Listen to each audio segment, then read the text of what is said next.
Praise the lord my dear brother and sister, सभी लोगों को जय मसीह की। आपके बीच में आना फिर से एक बातों को, एक चीज़ों को आपके बीच में रखना चाहता हूँ जो एक मसीह समाज में जानना, सीखना, समझना बहुत जरूरी है। क्योंकि आज एक मसीह जीवन जीते वक्त वो भूल चुके हैं कि हम किसके पीछे चल रहे हैं या फिर हमारा शरण स्थान कौन है। कई बार तो हम प्रभु के नाम ले रहे, प्रभु के वचन पे चल रहे, लेकिन भूल जाते हैं हम किसके लिए जीवन व्यतीत करें। सो आज इस मैसेज के द्वारा मैं विश्वास करता हूँ सभी के जीवन में बहुतायत से परमेश्वर कार्य करे।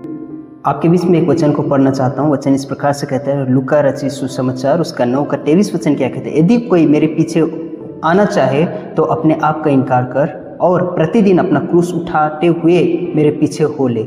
My dear brother and sister, आपको मुझे सीखना समझना बहुत जरूरी है। प्रतिदिन, एक दिन नहीं, 2 दिन नहीं, 3 दिन नहीं, प्रतिदिन आपको मुझे अपना क्रॉस को उठा के चलना यीशु के पीछे बहुत जरूरी है। आपको मुझे यह सीखना समझना बहुत जरूरी है। यह वचन को परमेश्वर ने वहाँ पे जितने भी भीड़ थे उससे नहीं कहा, लेकिन जो यीशु के पीछे गंभीरता को लेके चलना चाहते थे या चल रहे थे, उनके लिए बातों को परमेश्वर ने रखा था। जो भी मुझे देखते हैं, जो भी मुझे सुनते हैं, आपको एक कड़वा सच्चाई पता होना बहुत जरूरी है। यीशु मसीह का वचन या यीशु मसीह के वचन पे चलना मस्ती मजाक का जीवन नहीं है या आराम का जीवन नहीं। इसमें कष्ट है, तकलीफ है, परेशानी है, लेकिन आपको प्रतिदिन अपने क्रॉस को उठा के चलना, ये हमारा मेरा जिम्मेदारी है।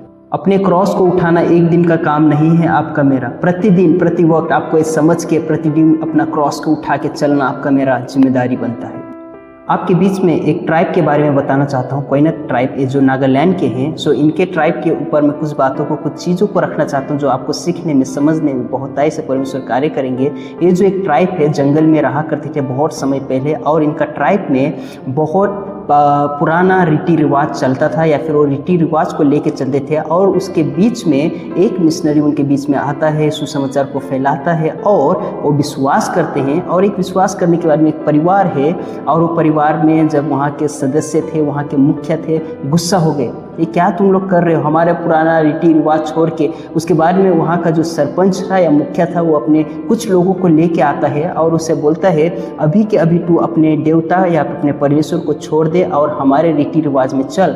लेकिन उस टाइम पे जो वो ट्राइब थे, उनके हाथ में धनुष रहता था या फिर वो एक शिकारी करने वाले लोग थे, और वह उसको बोलते हैं, अभी तू अगर स्वीकार करता है और अपने हमारी जो बातें हैं या फिर हमारे जो गॉड है, हमारे भगवान है, उसको दंडवत कर और यहाँ तक कि उसको स्वीकार कर, नहीं तो हम अभी तेरी बीवी को हम मार देंगे। जैसे ही वो उसको बोलते हैं तो वो कहता है, नहीं, मैं प्रभु के पीछे चलूँगा। तो फिर जैसे ही तीर बांध लेते हैं और उसकी बीवी के डायरेक्ट आँखों पे मारते हैं और वो वहीं पे जगह पे अंधे होके मर जाते हैं। उसके बाद में फिर भी वो जो मुखिया है कहता है कि नहीं, ये तो अपनी बीवी से प्यार नहीं करता।